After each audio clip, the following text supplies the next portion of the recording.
សួស្តីអ្នកទាំងអស់គ្នាខ្ញុំបាទ Phanny សូមស្វាគមន៍សាជាថ្មីមកកាន់វីដេអូរបស់ខ្ញុំនៅក្នុងវីដេអូនេះខ្ញុំសូមចែករំលែកជាមួយអ្នកទាំងអស់គ្នា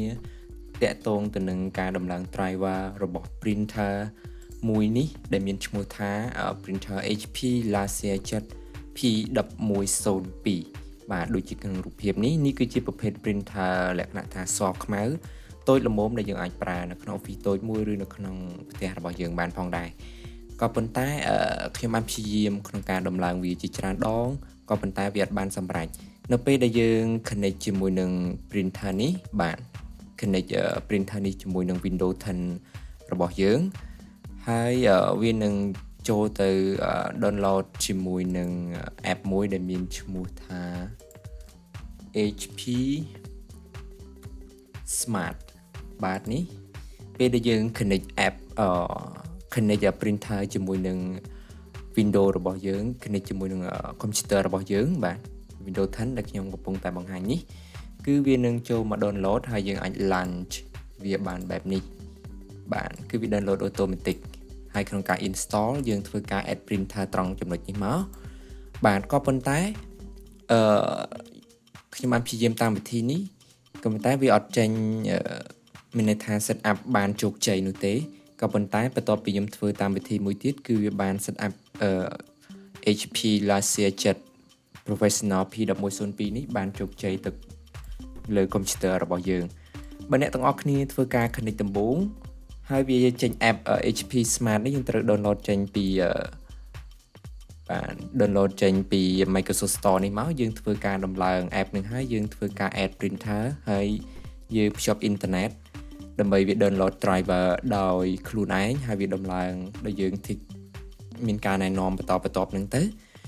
បើវា add បានអូខេវានឹងងាយស្រួលក៏ប៉ុន្តែក្នុងវីដេអូនេះខ្ញុំសូមបង្ហាញនឹងដំណោះស្រាយមួយដែលអ្នកទាំងអស់គ្នាអាចធ្វើការដំណោះស្រាយបានដោយខ្លួនឯងបាទដោយយើងធ្វើតាមវិធីនេះមិនបានជោគជ័យទេយើងបិទវាចេញទៅហើយយើងទៅ download បាទ download driver ដោយខ្លួនឯងនេះគឺ driver ហើយយើងទៅ download នៅ website មួយរបស់ HP ហើយនេះជា link នេះខ្ញុំបានយើងចុច download ត្រង់ចំណុចនេះមកដើម្បីយើងបាន file នេះមកបាទហើយ link នេះគឺខ្ញុំនឹងដាក់នៅក្នុង description អ្នកទាំងអស់គ្នាគ្រាន់តែចុចតាមរយៈ link នេះអ្នកទាំងអស់គ្នានឹងអាច download driver របស់ printer HP Laserjet P1102 សម្រាប់ driver របស់ version ខុសពីនឹងអ្នកទាំងអស់គ្នាអាចគ្រាន់តែ search នៅក្នុង HP នេះទៅបាទ search នៅត្រង់ចំណុចយើងបែកមកក្រោយវិញនេះមកបាទយើងបែកមកក្រោយនេះមកយើងនឹងវាឈ្មោះ printer របស់យើងចូលត្រង់នេះយើង submit មកវានឹងចេញ driver យើងក្នុងការ download បានអូខេឥឡូវយើងនិយាយបន្តតាក់ទងទៅនឹងបន្ទាប់ពីយើង download នេះមកបន្ទាប់ពីយើង download ហើយយើងធ្វើការ open វាតែម្ដងបាទ open វាហើយយើងវា run មកមាន double click វាក៏បាន double click មកវានឹង run ដំណើរការក្នុងការ install driver នឹងហើយក៏ប៉ុន្តែអូខេមួយទៀតបន្ទាប់ពី install ហើយយើងអាចធ្វើការ test ជាមួយនឹង Word មួយមកបាទ test ជាមួយនឹង Word មួយមកបើសិនជាយើង print ទៅលក្ខណៈត្រង់នេះយើងចុចមកដើម្បី print ក៏ប៉ុន្តែវាអត់ឃើញអានេះដោយសារតែខ្ញុំដំឡើងវាជោគជ័យវានឹងឃើញនៅត្រង់ចំណុចនេះបាទ ready HP Laserjet ឈ្មោះក៏ប៉ុន្តែយើងបើសិនជាយើងដំឡើងមកអត់ឃើញទេមានន័យថាយើងដំឡើងដោយសារ double click ត្រង់ចំណុចនេះហើយវាអត់ដំណើរការ driver នោះគ្រាន់តែវា extract file មកវាអត់ដំណើរការពេញលេញអញ្ចឹងហើយវា printer នោះដំឡើងអត់ទាន់បានសម្រេចទេចូលដល់ដំណាក់កាលមួយទៀតគឺយើងត្រូវ extract file បាទមានន័យថាយើង right click លើ file នេះបាទ right click លើ file នេះមកបន្ទាប់មកយើង extract នេះ extract here extract to នេះមក extract to នេះមកបន្ទាប់មកយើងនឹងទទួលបាន folder មួយនេះបាទនេះគឺ folder នេះបាទ folder នេះមានន័យថាយើង extract ពី file ដែលលក្ខណៈថាជា .exe ហ្នឹងដែលយើង click ដើម្បី run វាទៅជា folder មួយដែលមានកញ្ចប់ file ក្នុងនេះបាទនេះកញ្ចប់ file ក្នុងនេះវាមានតកតងភាសាហើយនឹងតកតង software របស់ driver នឹងផ្ទាល់តែម្ដងបាទយើងបាន file នេះមកបន្ទាប់មកយើងចូលទៅកាន់បាទបន្ទាប់មកយើងចូលទៅកាន់ setting បាទចូលទៅកាន់ setting ចូលទៅកាន់ setting បន្ទាប់មកយើងស្វែងរកពាក្យថា device បាទនេះ device បន្ទាប់មកយើងស្វែងរកពាក្យថា printer and scanner បាទ printer and scanner អូខេនេះដោយសារតែខ្ញុំបាន add វាជោគជ័យហើយមានន័យថា device របស់ខ្ញុំគឺទទួលស្គាល់នៅ driver printer នោះរួចហើយគឺវាចេញឈ្មោះត្រង់នេះក៏ប៉ុន្តែអ្នកទាំងអស់គ្នាដែលមិនទាន់បាន add គឺយើងត្រូវចុចត្រង់នេះបាទដើម្បីយើង add printer បន្ទាប់ពីធ្វើការ add នឹងហើយវា refresh ស្វែងរក printer របស់យើងបើសិនជាវារត់ឃើញទេយើងត្រូវចុចត្រង់ចំណុចនេះ the printer ដែលអូខេចុចត្រង់ចំណុចនេះមកបន្ទាប់មកយើងអូខេយើងត្រូវពាក្យខាងក្រោមនេះ add a local printer យើងចុច add នេះមក add a local printer or network printer ចុច next បាទយើង select ខាងក្រោមនេះមកបាទ local printer នេះហើយយើងចុច next បន្ទាប់មកយើងត្រង់ចំណុចខាងលើនេះគឺយើងជ្រើសរើសយកពាក្យថា USB 001នេះមកបាទខាងក្រោមនេះ virtual printer port for USB បន្ទាប់មកយើងចុច next ទៀតបាទបន្ទាប់ពីចុច next មកយើងចុចhelp this ដោយសារតែខ្ញុំបានធ្វើម្ដងហើយវាចេញឈ្មោះបែបនេះបាទវាចេញឈ្មោះ printer នៅត្រង់ចំណុចនេះតែអ្នកទាំងអស់គ្នាអត់ទាន់បានធ្វើទេអ្នកទាំងអស់គ្នាត្រូវចុច help this នេះមក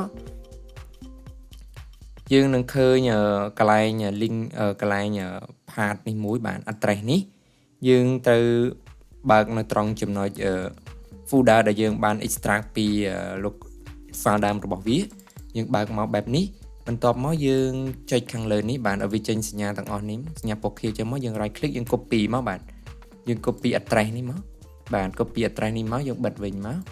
បន្ទាប់មកយើងយកមកផាសនៅត្រង់ចំណុចនេះមានន័យថាយើង select វាសិនបាទ select វាទាំងអស់ចេះមកហើយយើងផាសវាចូលបន្ទាប់ពីផាសវាចូលយើងចុច OK មកគឺវានឹងចូលទៅកាន់ printer នោះហើយដែលមានឈ្មោះតាក់ទងទៅនឹង driver នោះគឺយើងអាច install ទៅលើ version P ទាំងអស់បាទ P1102 ដោយសារតា printer របស់ខ្ញុំគឺ P1102 នេះយើង tick ចេះមកយើងចុច next មកអូខេវានឹង install ដោយសារតែខ្ញុំ install រួចហើយខ្ញុំអត់បានបង្ហាញទៅខាងមុខទៀតទេយើងគ្រាន់តែចុច next មកវានឹងធ្វើការ install file location ដែលយើងមាននៅលើ computer របស់យើងគឺងាយស្រួលនេះជាវិធីបន្ទាប់មកវានឹង load ឈ្មោះនៅត្រង់ចំណុចនេះហើយយើងអាចធ្វើការ print test បានវានឹងឃើញជោគជ័យក្នុងការដំឡើង printer បានដោយខ្លួនឯងសម្រាប់អ្នកដែលមានបញ្ហាក្នុងការដំឡើង driver របស់ HP នឹងបាទ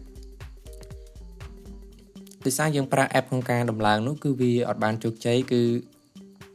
អូខេដោយសារតែអាចថាអ៊ីនធឺណិតរបស់យើងផងឬកុំព្យូទ័រយើង connect អត់បានត្រឹមត្រូវចឹងហើយវាពិបាកក្នុងការ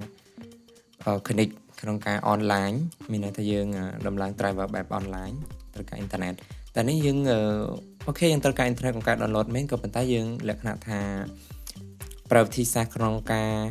យើង install driver បែប local ដោយសារយើង extract file ចេញមកយើងធ្វើបែបនេះយើងនឹងជោគជ័យក្នុងការ install driver របស់ printer HP Laserjet P1102 បាននេះជាបទពិសោធន៍មួយក៏ដូចជាបញ្ហាមួយដែលខ្ញុំបានធ្វើការដំឡើងវាជាច្រើនដងដែរតម្រាំតែសម្រាប់ចិត្តធ្វើវីដេអូនេះធ្វើខុសពី3ដងហើយដោយសារតែវាបានជោគជ័យតែខាងក្រោយនេះគឺអ្វីដែលខ្ញុំបានធ្វើឲ្យវាជោគជ័យក្នុងការដំឡើង driver បានដោយខ្លួនឯងដោយមិនបាច់ចំណាយលុយអស់ដើម្បីឲ្យ IT ឬក៏អ្នកដែលគេមានជំនាញផ្នែកនឹងគេដំឡើងអ្នកទាំងអស់គ្នាគាត់ដែលមើលវីដេអូតាម step ដែលខ្ញុំបានជម្រាបជូនហ្នឹងគឺយើងអាចនឹងធ្វើបានបើសិនជាអ្នកទាំងអស់គ្នាមានបញ្ហាអីអាច comment ខាងក្រោមវីដេអូរបស់ខ្ញុំបានខ្ញុំនឹងព្យាយាមរកដំណោះស្រាយតាមតែអាចធ្វើបានដើម្បីចែករំលែកចំណេះដឹងទាំងអស់គ្នាទាក់ទងនឹងបច្ចេកវិទ្យាខ្លីៗនេះអរគុណច្រើនសម្រាប់ការទស្សនារបស់អ្នកទាំងអស់គ្នាសូមកុំភ្លេចចុច like ក៏ដូចជាជួយចុច subscribe channel របស់ខ្ញុំបើអ្នកទាំងអស់គ្នាចង់បានទទួលនៅវីដេអូបែបនេះជាបន្តទៀតអរគុណច្រើនសូមជម្រាបលា